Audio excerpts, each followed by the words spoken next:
Hello friends, இன்னைக்கு நம்ம காளானில் ஒரு சுவையான கறி எப்படி பண்ணுறதுன்னு பார்க்க போகிறோம். நல்லா அருமையாக காரசாரமாக பெப்பர்லாம் போட்டு சுவையாக இருக்கும். ட்ரை பண்ணி பாருங்கள். இதுக்கு தேவையான பொருட்கள் என்னென்னு பார்க்கலாமா? ஒரு பெரிய சைஸ் வெங்காயம், 2 பெரிய தக்காளி, ஒரு துண்டு இஞ்சி, 5 பல் பூண்டு. இது வந்து சைனா பூண்டுங்கிறனால 5 பல் எடுத்திருக்கேன். சின்ன சின்ன பூண்டு நார்மல் நாட்டு பூண்டாக இருந்ததுன்னா ஒரு 10 பூண்டு எடுத்துக்கோங்க. அப்புறம் தாளிக்கிறதுக்கு கருவேப்பிலை, காளான் ஒரு பாக்கெட்டு. இப்போ காளான் வந்து தண்ணியில் போட்டு கழுவிக்கலாம். அதில் அங்கங்கே கருப்பு கருப்பாக இருக்கு இல்லைங்களா, அதெல்லாம் சுத்தமாக போகிற மாதிரி கழுவிக்கணும்.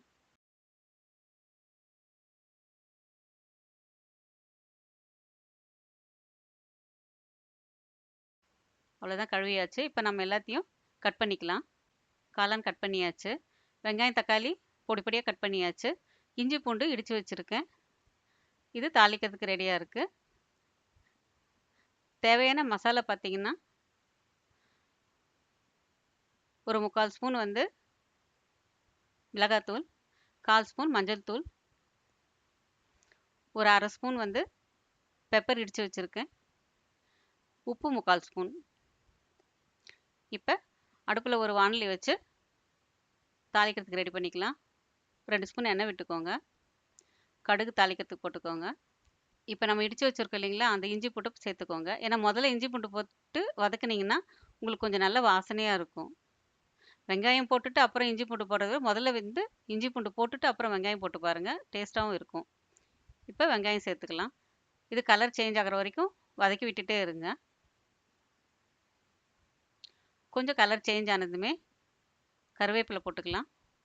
கருவேப்பிலை நீங்கள் தாளிக்கிறப்பே போட்டிங்கன்னா உங்களுக்கு வாசமாக இருக்கும். கட் பண்ணி வச்சுருக்கிற தக்காளி சேர்த்துக்கோங்க.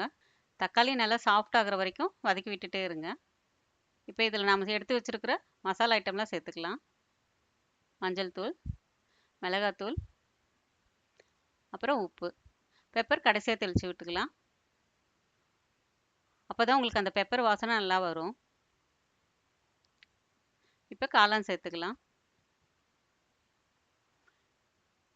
எல்லாம் ஒன்றா சேர்த்து நல்லா கலந்து விட்டுக்கோங்க. காளான் கொஞ்சம் வதங்கினதுமே தண்ணி விட்டுடலாம். ஒரு 3/4 டம்ளர் விட்டிங்கன்னா கரெக்டாக இருக்கும். நல்லா கலந்து விட்டுட்டு கொதித்ததுமே கொதிக்கும் பாருங்கள். இப்போ கொதிக்கிற ஸ்டேஜில் வந்து அடுப்பு பாதியாக குறைச்சிருங்க. குறைச்சிட்டு மூடி வச்சிடலாம். அப்பப்போ திறந்து கொஞ்சம் கலந்து விட்டுக்கோங்க, ஏன்னா அடிப்பிடிக்க சான்ஸ் இருக்குது. இப்போ ஓரளவுக்கு தண்ணியெலாம் சுண்டியாச்சு. இப்போ கடைசியாக நம்ம பெப்பர் தெளிச்சுக்கலாம். இப்போ ஒரு 2 நிமிஷம் கலந்து விட்டுருங்க. நல்லா ட்ரை ஆகிற வரைக்கும் கலந்து விட்டுட்டிங்கன்னா நம்மளோட பெப்பர் காளான் ரெடி. பார்க்கவே கலர்ஃபுல்லாக இருக்குது இல்லைங்களா, சாப்பிட்டாலும் டேஸ்ட்டாக இருக்கும். செஞ்சு பார்த்து எப்படி இருக்குன்ட்டு கமெண்ட் பண்ணுங்கள் ப்ளீஸ். நீங்கள் கமெண்ட் பண்ணிங்கன்னா தான் நீங்கள் எப்படி நினைக்கிறீங்கன்றது எனக்கு புரியும். ஏதாவது தப்பு இருந்தாலும் சொல்லலாம். லைக் பண்ணுங்கள், கமெண்ட் பண்ணுங்கள், ஷேர் பண்ணுங்கள், சப்ஸ்கிரைப் பண்ணுங்கள் ப்ளீஸ்.